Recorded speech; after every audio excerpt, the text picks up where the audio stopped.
Hey guys, I'm learning TFT.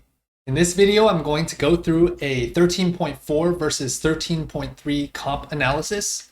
You can see here that I broke down 13.4 Diamond Plus versus 13.3 Master Plus. The difference in rank here is mainly for sample size purposes.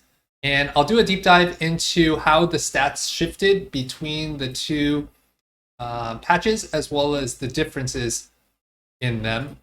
One thing you'll notice is that the patch is pretty balanced, maybe more so than any other patch in the past. I'll also talk about Mortdog commenting on that briefly. But before I jump into the comp analysis, I'm going to talk a little bit about my Bot4 learnings from yesterday. This is something I talked about in my last video. And I'll also talk about the meta mindset, winning the inner game idea of the day. If you want to jump straight to the analysis here, feel free to use the timestamp in the description below. And keep in mind, for new people, the meta mindset is really designed to help you figure out your own internal psychology, which will help you have more fun playing the game and be able to climb more. So yesterday I talked about one of the key tips for improving tilt is track at least one learning from each Bot4. It shifts your mental from frustration to learning. That's something that Salsa Shark did, and he was able to climb a lot as a result of taking on that mentality. And so I'm going to take this process and apply it. And let me know what you think of this, if you find it useful. I'm taking a screenshot and then kind of thinking about what I learned from it. So this is the board, and I was not prepared once I found this Caitlyn because I was looking for 8 Enforcer. I have the Camille and the Caitlyn on bench. I wasn't really thinking ahead of once I found the 8 Enforcers, what was going to be my strongest board. So I would suggest you can even pause the video here and think about what is the strongest board that you could put together. And frankly, I'm still not even sure, but and the other consideration is that I have infectious anomaly, and you can see that pretty much my whole board is infected, and there are probably a few stacks on all the units. So one question I have here is it worth playing 8 Enforcer? The other consideration is clearly this is not the best usage of Sniper emblem on Vi. I want to move this Edge of Night over here, and probably move the Sniper emblem over here. I have a lot of damage, but I lack frontline. And the other question is, if I sell a 2-star 4 cost, if I sell an Elise or a Twitch, I can actually get to level 9, I believe. So part of the question is, what is strongest board? But frankly, more important from what I'm learning is actively think about how to transition your board before you hit it, because I hit this Caitlyn off of Carousel, but I was just running low on time to think like, okay, what am I going to do? So who should you take out? Can I level to add another unit? I'd love to hear your thoughts on what you think strongest board is here as well. So let me know in the comments below with a timestamp. That would be helpful because I'm frankly not even sure right now. All right, so that's learning number 1. Learning number 2, if your items look scuffed, pick up components can help that. So here I had this is the board, 6 scrap board. And the thing with when you're playing scrap, you don't want to have a lot of tank items because you have a ton of shielding already. You can see from these first 2 augments, I already have a ton of items. And the problem is I got a ton of belts, which is okay as the 3rd component as on your damage dealer since it can be guard breaker. But I have vest, cloak, I have BT here, but I just have way too many belts. I need gloves to be able to kill off some of these. And so here, these were my options. And scrap emblem in the stats isn't that great. It averages let me see. Averages a 4.5. Firelight and like Sentinel Ambusher are actually much better. So I leaned away from this because of that, and I leaned towards this because there are actually a good amount of support items like Locket, Aegis, Randuin's, anything that gives you more MR, AR, and then needlessly big gem because you just the fight lasts a while for the with the shields. But the problem was I ended up with so many tank components, and actually I got more. I think I got more vests on this creep round here, so I got pretty screwed in the late game, and that's where the 2 components from Scrap Crown actually would have come in really handy. So even if you're not playing Scrap, if your item components are kind of messed up, it's sometimes worth it to take a maybe what you would consider suboptimal augment in a certain situation to try to fix your items. Next game, here I had a ton of gold, but I was focused, and I was on an 11 streak. But I was so focused on fixing my items because I just hit a Garen 2, and I wanted to move my items over from the Scar to the Garen, that I didn't spend the majority of this gold rolling down. I had 30 gold to stay over 50, and to hit Zeri 3, which would have allowed me to continue my streak. But I spent so much time fixing my items first, and I wasn't sure what items I was going to build. So actually this connects with this learning here. Think about how to transition your board before you hit, like the Garen 2, for example. On like creep round, I could have thought, all right, if I hit this Garen 2, since I think I had a pair at that point already, how am I going to move my items so that I'm prepared to do that ahead of times? Furthermore, I should have rolled down first and then fixed items second.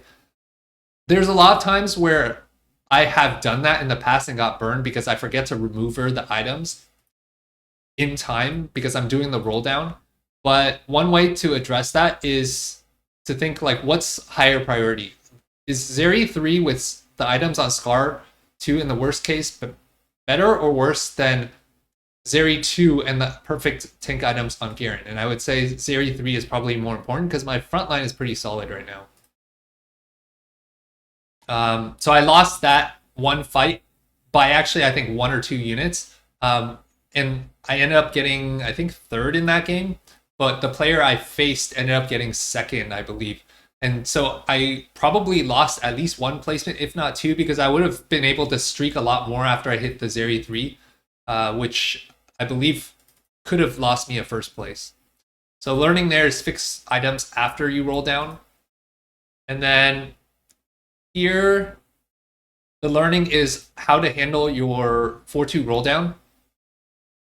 This is a concept that Asa taught me and Marcel, which is I was holding a bunch of like units on 4-2 that should not belong on my scrap board, like Urgot, Swain, the Violet here, the Steb. So the core idea is to open sell the units that aren't going to go on your final board, both so that you can do the roll down more efficiently.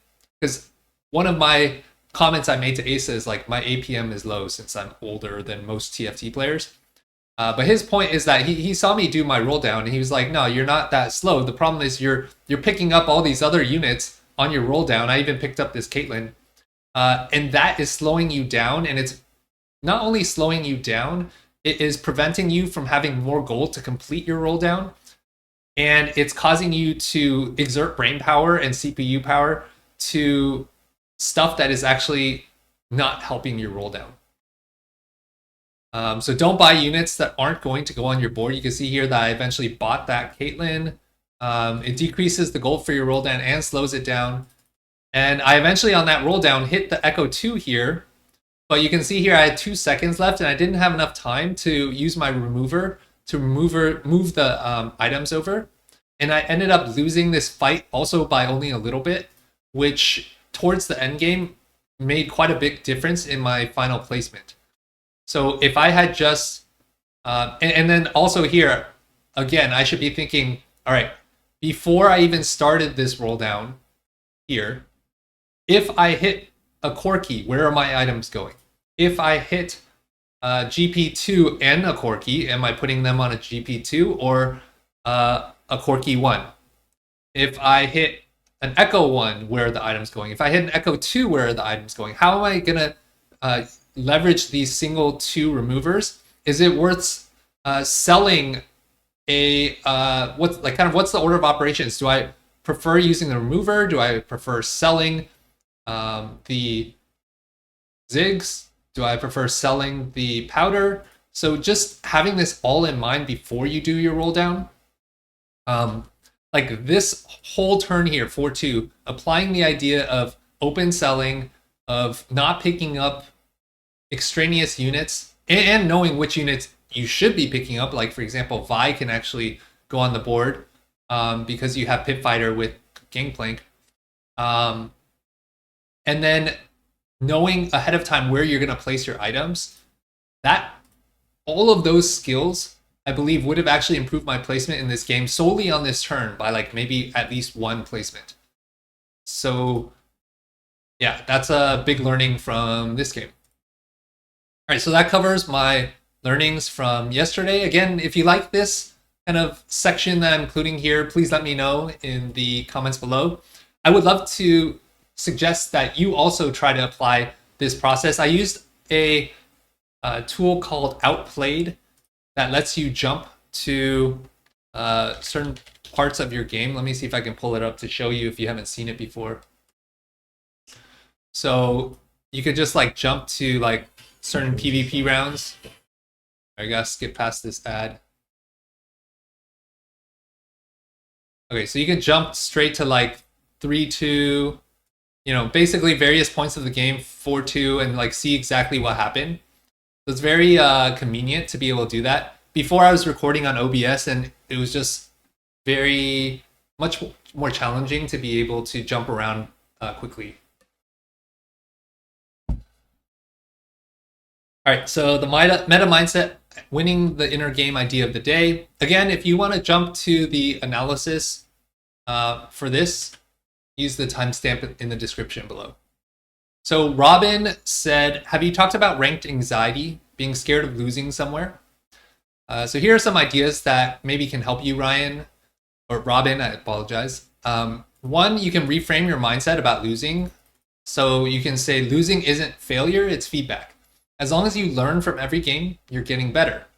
This helps you shift from a fear-based fixed mindset where you feel like what happens, winning or losing, defines you, to more of an opportunity-based growth mindset where it's not what you do and the results that matter, it's how you respond to it and the opportunity for learning and growth. And that's, again, where if you can take this just single tactic of picking up one learning from every game you lose, then even if you play ranked, it's not about the result. Second, focus on process over outcome. So before queuing up, you can pick 1 to 2 process skills to practice. I actually have like a list of 3 things written down on a sticky note. I actually have a whiteboard desk, but basically you could do a sticky note, whatever, put it on your monitor, and it could be the bot for learnings. Like, for example, in fact, that's probably what I should be doing. I'm gonna make a note of that right now.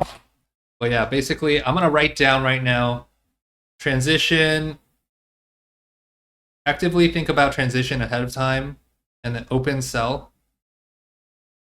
So basically before every game, I'm gonna look at my notes, like right on my my desk.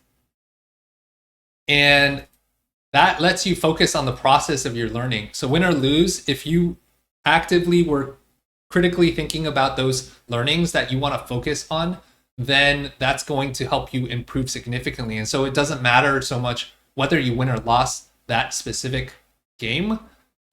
You have the belief and faith that long term your LP will follow. And so it allows you to not have so much anxiety around the specific outcome of that single game. Third, you can warm up. You can play normal first. You can watch a stream, watch a YouTube video. Just get into the mindset and flow of TFT. Or you can have a pregame routine, which is kind of similar to 3, but you can meditate, exercise, deep breathing, stuff that gets your body relaxed and more optimally set up. One of my favorite things I share with my son, because he would say that before he played in basketball games, my son's 8, and they had like a playoff championship game. and he was getting really nervous, and he was like, I don't want to play, I'm scared.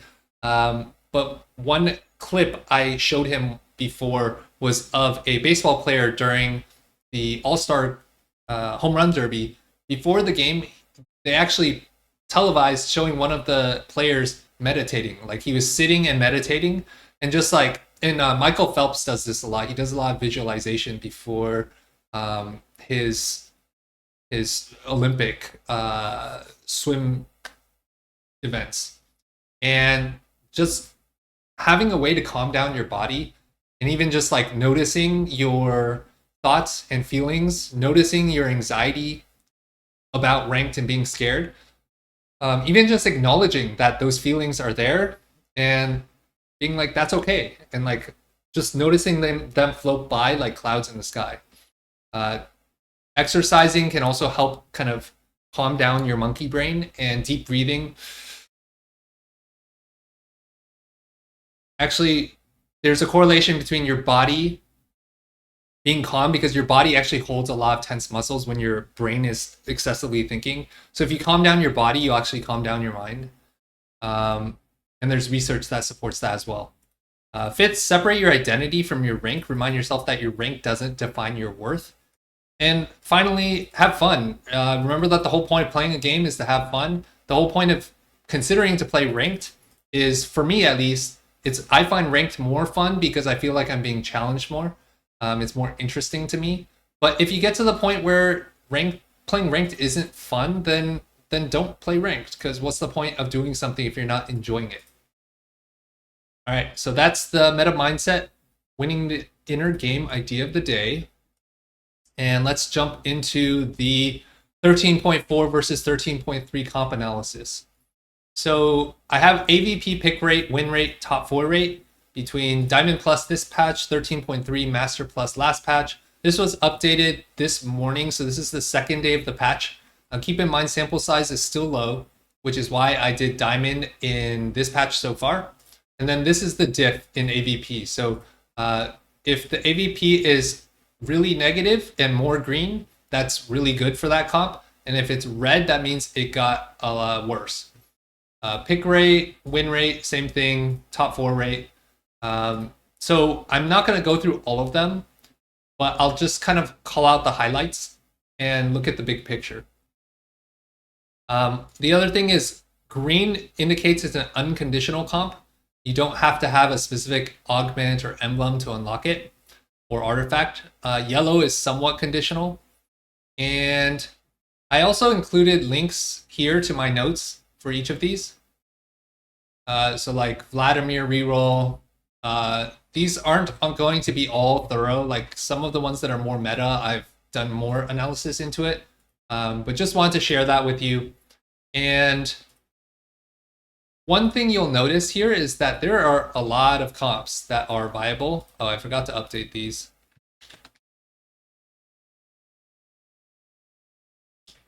All right, let me update the, oops.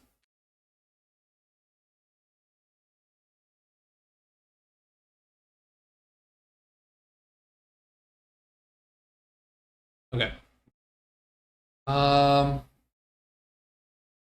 Cool. So you'll notice that big winners are Gloves Off, Vander reroll. The augment was buffed. Vander got an AoE buff.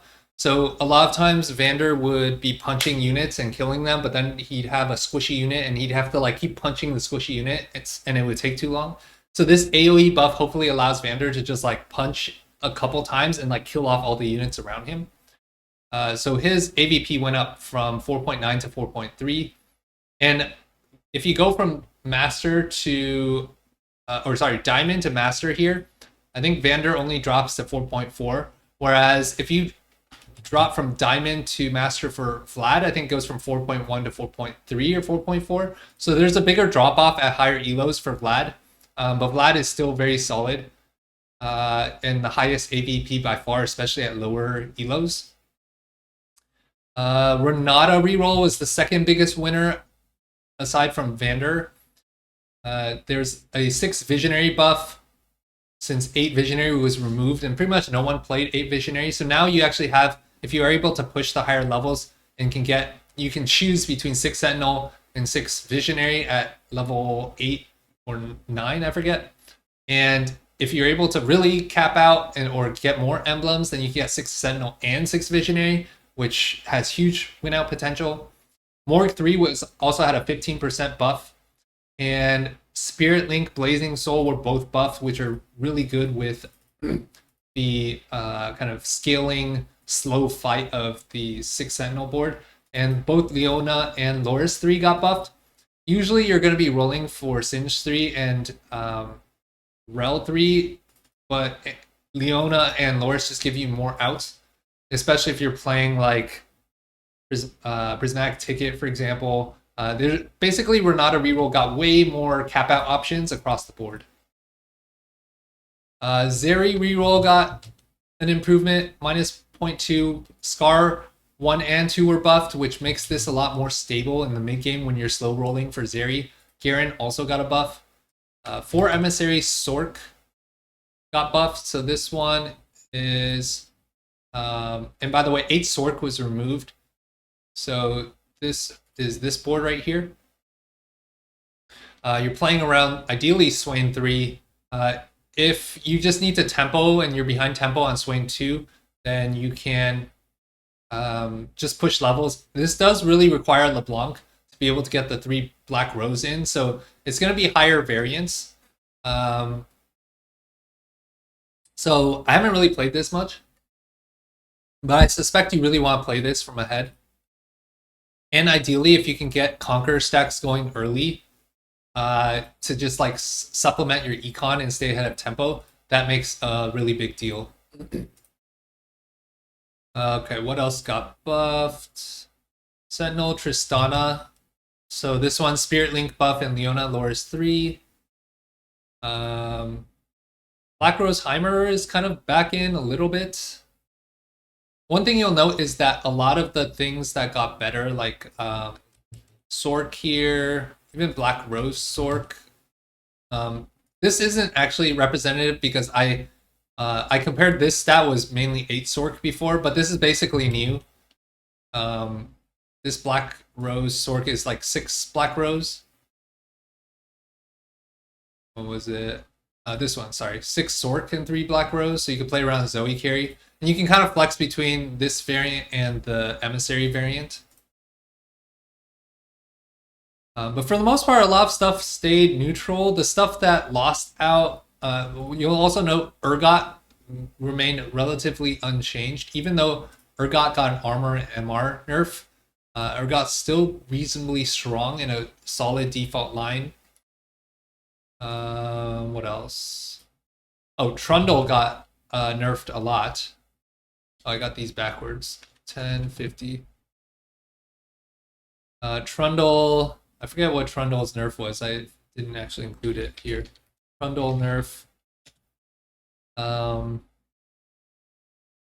then, I don't know why Academy Sentinel got nerfed so much. If anybody knows, can you let me know in the comments? Because it was, you know, solid A, B tier before, and something happened to it. Nobody's really playing it. Like the pick rate went down, or maybe something with the stats got weird with that. So yeah, that was odd to me. But yeah, that kind of covers it. I think broader picture when you're looking at this, and this is why I want to go into Morkdog's comments here, is that this is probably the most balanced TFT has ever been, at least for how long I've been playing. I forget when I started, like set 5 or something. And I was like kind of on and off. Maybe I started a little bit earlier, but I was like not playing consistently until maybe like set 8 or 7. I don't even remember. But there are a lot more viable lines, so it's kind of hard to tell like whether you should at a macro level just get to be really good at a few lines, whether you should learn to play breadth, really understand the conditions of what make every single comp good, which ideally is probably what you do at really elite levels. But if you want to just climb like and don't have that much time, I suspect just like playing, understanding a few lines can work out really well, especially if you like, for example, like playing AP a lot, then you can kind of just work your way up the AP ladder. Or melee, like let's say you want to play Urgot reroll, but it's contested, then you can switch to Ambusher reroll, and that's contested. Well, maybe you could switch to Vi. You could play 6 Enforcer without Emblem. By the way, you can actually play 6 Enforcer, and it's actually viable. It just has a lower cap. So I'll change that to a somewhat conditional comp. But yeah, let's talk about what Mordog's saying here. This is a great question. Will there be a point when a patch is way too balanced that you don't really need to change anything in the next patch? Is that even possible? So we're getting pretty close to that. But what's really interesting is I've been thinking about this a lot. Is what competitive TFT players want and what that balance means and things like that. And I think when things are imbalanced, like TFT is a game. All right, so I asked ChatGPT to summarize the transcript here. He's basically saying that TFT is a game of variance. And if certain comps are imbalanced and a patch is imbalanced, they're like, for example, the Syndra patch from last set, I think it was the first patch of the set. The really top players can identify the really strong comps and just have an advantage and minimize the variance because that knowledge gap allows them to gain an advantage over other players who don't know that Syndra is strong, for example, in that patch. And he's questioning whether perfect balance creates a better user experience because you can't mitigate variance as much if every comp is equally viable, right? Like there's so many viable comps, and even TFT Academy last patch was like had no S tier comps, and now they only have Scrap listed here. And so, Scrap here improved by 0.1 and does have the highest play rate aside from Enforcer, but it's not like so broken that it's like complete S tier 4.0. It's like, okay, it's solid. The win rate's pretty solid. Top 4 rate's not even that great, right? So it's not like there's a clear way to mitigate variance if you have information that other people don't. And so now the question is like, how does that affect the player experience? Personally, I find that I enjoy it more because it doesn't feel like, oh, everyone's solely playing Syndra, and if you miss, or if someone else hits a Syndra 2 out of orb, like, and they start stacking, like the game's already over, right? It makes the game a lot more interesting being able to play wide. And for me, I just enjoy learning across the board. So there's just a lot more stuff for me to learn and have fun with. But it can feel frustrating, especially if you don't have as much time to like keep up with what's happening, right? Because there's so much stuff you kind of need to learn. So that's, I think, what is part of the downside of having a really wide meta. But yeah, that's kind of my overall assessment of the meta right now. I hope you found this analysis useful. If you have additional thoughts, comments, I would love to hear your thoughts in the comments below. Thanks for watching, and I'll see you in the next one.